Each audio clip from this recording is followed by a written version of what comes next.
1984年，全家误闯黑竹沟，一个会飞的男人从天而降。今天的故事呢，来自网友扫地僧。1984年呢，森哥刚满5岁，爸妈带着他坐着父亲驾驶的日野加长柴油货车，当时呢是要从昆明运送一车文具去成都，那车上呢还有成都百货站的押运员。中途计划呢顺路去乐山看一看乐山大佛。那个年代没有导航啊，这个父亲呢就凭着一张老旧的军用地图，查到一条可以节省100多公里的深山近路，当即就决定抄近道赶路。就是这个决定差点葬送了森哥一家人。在进山路口处的大路上呢，有很多拉矿的大车往来，那父亲呢也停车问路，所有司机全都摇头。这条山路从来没有人跑过，路况不明，但父亲呢坚信军用地图不会出错，执意开车驶入这个深山。那刚进去没多久呢，他就彻底的后悔了，根本不是正规的公路啊，只是贴着悬崖开凿的简易山路，道路狭窄的仅容一车通行，货车的货箱呢紧贴着峭壁，旁边就是万丈深渊，没有任何的掉头空间，就只能硬着头皮继续往里开。那越往深处，这个海拔呢就越高，路边遍布着融化的血水，那整片山区啊荒无人烟，阴得可怕。中途呢一声巨响，货车的轮胎突然爆裂了啊！这个父亲呢冒着低温下车更换轮胎，森哥呢趴在车窗边，看到悬崖边上啊停着几只通体雪白的飞鸟。由于那个时候呢年纪太小，分辨不清楚啊，森哥就天真的指着外面的飞鸟跟这个母亲说说这个妈妈你快看，悬崖上有一群白鸽。母亲当时就纠正了森哥，语气很低沉，他说那不是鸽子，而是通体白色头顶发黑的乌鸦。年幼的森哥呢也听不懂，只觉得那个白鸟看起来特别的诡异啊。那换完轮胎重新上路，怪兽来了，一团浓雾凭空出现，包裹着他们的货车。停车下去查看，四周啊晴空万里，没有一丝雾气，但只要这个车辆行驶，白雾就死死地包裹着他的车身，挥之不去。整台车厢啊死气沉沉的，全程没有人敢开口说话。那车速慢的呢像乌龟爬行，也忘了当时行驶了多久啊。这个浓雾呢终于是慢慢的散去了。那它的前方出现了一处流水的山洞，从车内看过去啊就像是一张巨大的嘴巴。就在这个车头马上要进入洞口的瞬间，车身突然朝着悬崖边倾斜摇摆，就随时都会坠下去。在这千钧一发的时候呢，这个坐在最右侧的母亲突然指着外面尖叫了起来啊！有人在飞，有人在飞！全车人啊，全都看向右侧悬崖外，就看到一个长发遮面、上身赤裸、下身仅穿着一条短裤的男人，正朝着这个车子急速飞行。下一秒就到了车子的右侧，紧接着车身猛然一震，硬生生的回弹摆正了，同时呢，感觉车子被抬了起来，随后又是猛的一震，车子落地了。车头呢也在这个过程当中进入了山洞，那全车人死里逃生，所有人都被刚刚的一幕震惊到说不出话来。那等父亲反应过来下车查看，已经看不到那个人的踪影了啊！父亲呢让车上所有人都下来，朝着悬崖的方向跪拜，高喊谢谢救命之恩。那等缓回来之后呢，在翻越了一座又一座高山啊，煎熬了整整1天，他们终于驶出了那片深山。那车辆刚停下，附近的村民呢就立刻围了上来，他们从来没有见过这么大的加长货车。那在场的一位老人呢，满脸的震惊，开口问他们是不是从深处那条老路开出来的。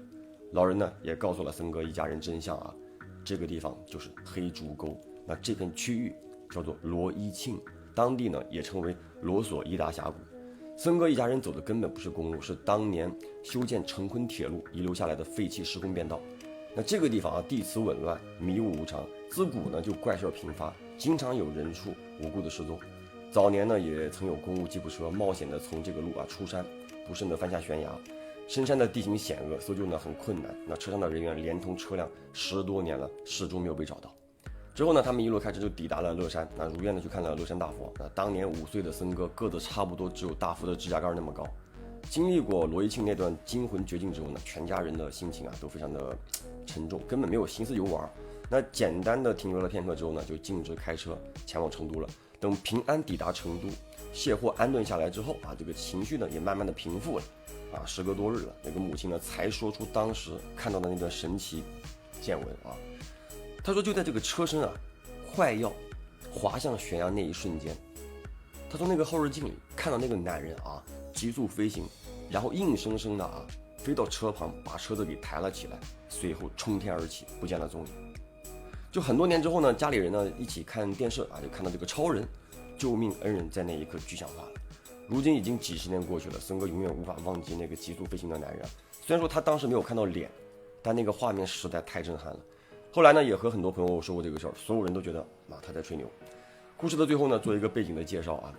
罗索伊达峡谷黑洲沟的核心无人区，以语意为死亡之谷啊，地处60公里地磁异常带啊，指南针什么失灵啊，迷雾频发，当然也是黑洲沟最神秘、失踪事件最多的区域。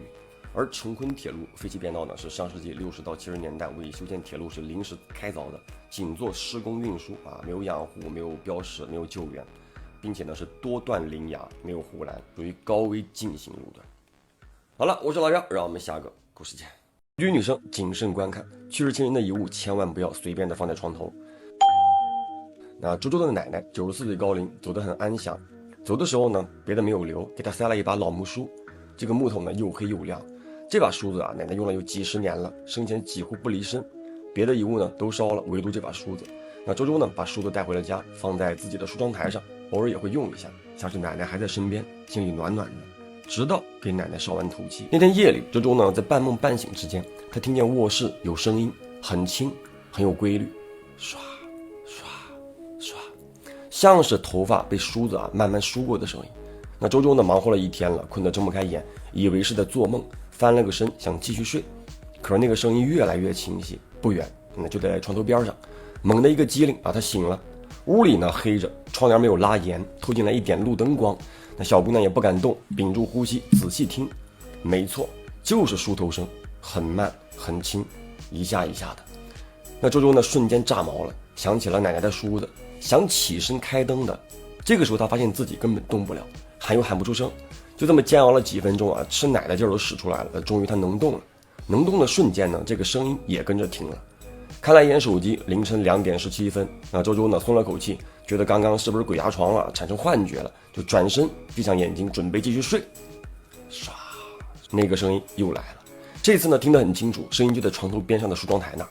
那小姑娘吓得心要跳出嗓子眼了，可还是没忍住，假装睡着了，翻身转到面朝梳妆台的方向，悄悄地眯着眼睛，借着微弱的光呢往梳妆台上一瞥。这一眼瞥过去鸡皮疙瘩瞬间炸起来了。那把老木梳自己立在梳妆台上，一下一下，像是在梳头，没有手，没有影子，就那么凭空悬浮在半空，上下的来回动。他吓得当时大气儿都不敢喘了，死死的捂住嘴，生怕自己叫出声音来。可是紧接着梳着梳着梳子突然停了，然后慢慢的转向了他的方向，就好像有个人拿着梳子转过头在看他。吓得这个小姑娘噌的一下钻进被窝里，被子蒙头，心里不断的安慰自己不怕不怕，那是奶奶。迷迷瞪瞪的也忘了是什么时候睡着了。那第二天醒来，第一件事就是去看梳妆台，梳子呢安安静静的躺在那儿，跟平常一样像是昨天的事儿没有发生过一样。那尽管如此呢，周周还是把梳子给收纳进盒子里，放进了衣柜的最深处那本来以为这样就没事了，结果当天晚上卧室再次响起了奇怪的动静，但这次不再是梳头声，而是衣柜被慢慢推开的摩擦声。衣柜门呢就在周周的眼皮子底下，在无人碰触的状态下，轻轻地打开了一条缝。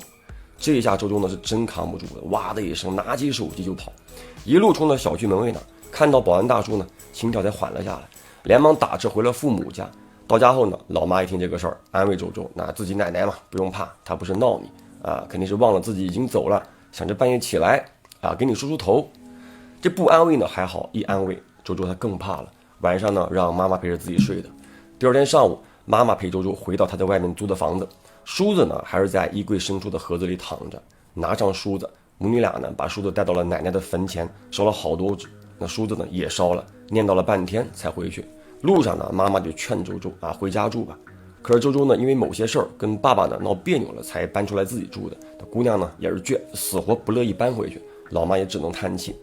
其实当时周周想的是什么呢梳子也烧了，对不对？又和奶奶念叨了半天，就觉得这下应该没事了。好，那晚上回去，卧室的灯他没有关，玩手机硬是玩到3点多，确实是没什么奇怪的动静了。那周周呢也困了，寻思上个厕所睡觉。那上完厕所，女生嘛都会照个镜子，周周也不例外。那正当他欣赏自己绝世容颜的时候，他发现自己的头发正被一只看不见的手一下一下一下，哇，姑娘当时感觉血液都要凝固了，什么都顾不上了，再次打车回了父母家。第二天一早呢，周周的房门被推开了，是爸爸来了，端着周周最爱吃的丸子汤和鸡蛋饼放在了周周的床头。见周周呢没睡啊，爸爸呢给他道了歉，劝他呢搬回家住。父女俩的结呢终于解开了，那周周呢也决定搬回去住了。那一晚周周睡得特别香，特别踏实。我在想，奶奶也许呢并不是要吓唬周周，只是希望他能搬回家吧。好了，我是老朴，让我们下个故事见。